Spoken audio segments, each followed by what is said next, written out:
ریمل شاہ آپ کو اپنے پلیٹ فارم پر خوش آمدید کہتی ہے۔ آج میں آپ کو کرپشن کے بارے میں بتاؤں گی۔ کرپشن کیا ہے اور کرپشن کی کیا وجوہات ہیں اور اس پر کیسے کنٹرول کیا جا سکتا ہے۔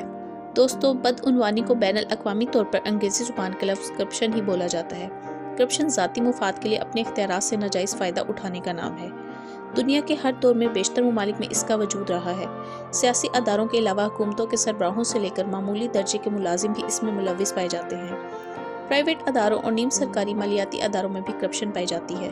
سیاسی اداروں میں انتخابات کے موقع پر ووٹ خریدے جاتے ہیں۔ اچھے عہدے دینے کے وعدے اور خصوصی مراد کی پیشکش انتخابات کی آزادی میں مداخلت کرپشن کے زمرے میں آتے ہیں۔ دفاتر میں لیجسلیٹو ووٹ، انتظامی اور قانونی فیصلے اور سرکاری ملازمتوں کا حصول بھی کرپشن میں شامل ہوتا ہے۔ گفٹ کی صورت میں پیسے کی ادائیگی، رشتہ داروں کی حمایت، سماجی اثر و رسوخ عام آدمی کے حق کو ختم کر دیتا ہے۔ سرکاری واجبات کی ادائیگی نہ کرنا بھی کرپشن میں شامل ہے۔ بینکوں سے قرضے لے کر معاف کروا لینا، ٹیلی فون، بجلی، سوئی، گیس اور پانی کے بلوں کی ادائیگی نہ کرنا، ملک کی معیشت کو کمزور کرنا سیاسی کرپشن میں آتا ہے۔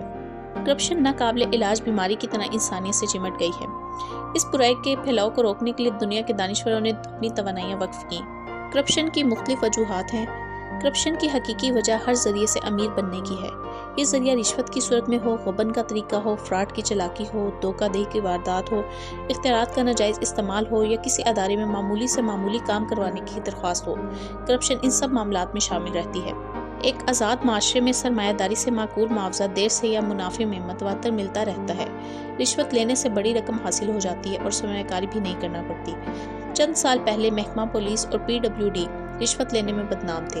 اب سرکاری، نیم سرکاری اور پرائیویٹ پبلک اداروں میں بھی رشوت کے بغیر کام نہیں چلتا۔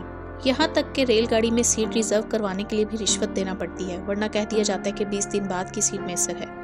ظاہر ہے آج کل کے مصروف دور میں کوئی 20 دن تک گاڑی میں سفر کرنے کے لیے بھی کبھی نہیں رک سکتا۔ اسے رشوت دے کر فوری طور پر ریزرویشن اور برتھ کے ٹکٹ مل جاتے ہیں۔ اور کا انسان میانہ روی اور سادہ زندگی اختیار کرنا پسند نہیں کرتا۔ ایک دوسرے خاندان، محلے داروں، رشتہ داروں، دوستوں اور دشمنوں میں مقابلے کی جنگ جاری ہے۔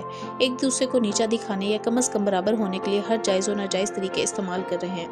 گھر کی خوبصورت آرائش، معیاری لباس اور بچوں کو مہنگی تعلیم دلوانے کے لیے نرسری سے میٹرک تک کے تعلیمی اداروں میں داخلے، جہاں صرف اعلیٰ فرنیچر اور خوبصورت عمارت کے علاوہ کچھ نہیں ہوتا، وہاں کوئی استاد یا استانی بچے کو جھڑک نہیں سکتی۔ سزا دینا تو دور کی بات ہے، کیونکہ ہر بچہ ان اداروں کو بھاری فیس ادا کرتا ہے۔ یہ ادارے کاروباری نوعیت کے ہوتے ہیں۔ اپنی عمارت کو نمایاں کرنے کے لیے ہر سال بچوں کی سالگرہ کے علاوہ غیر ضروری دعوتوں کا اہتمام، اچانک مہمان آنے پر اعلیٰ مشروبات اور کھانوں کا اہتمام، نئی خریداری کی نمائش کرنا جدید سوسائٹی کا فیشن بن گیا ہے۔ چند خاندان ایسی فضول خرچیوں کو برداشت کر لیتے ہیں، مگر عام آدمی کے بس میں نہیں ہے یہ۔ شادیوں کے موقع پر ایک دوسرے سے بڑھ کر اعلیٰ تحائف دینا اور اپنا اثر و رسوخ استعمال کرنا بھی اس معاشرے کا حصہ بن گئے ہیں۔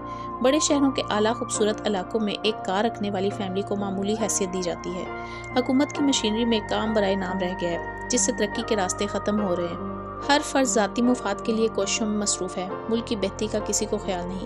کرپشن نے حکومت سے وفاداری اور قانون کا احترام ختم کروا دیا ہے۔ اخلاقی اور مذہبی قدریں حکومت کے بدعنوان آفیسروں کی ملی بھگت سے ختم ہو رہی ہیں۔ صحیح اور غلط میں فرق مٹ گیا ہے۔ انقلاب اور فوجی مارشل لا کا نفاذ عام بات ہو گئی ہے۔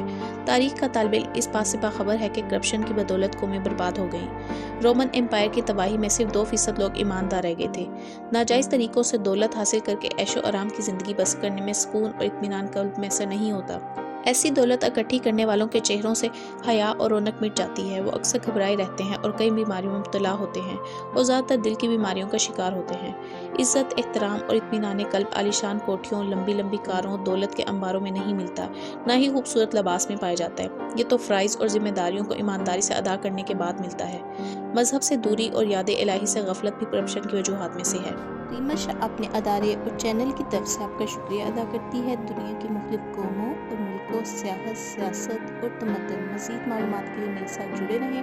ملتے ہیں اگلی ویڈیو میں نئے عنوان اور علمی مواد کے ساتھ۔ تب تک کے لیے اللہ حافظ۔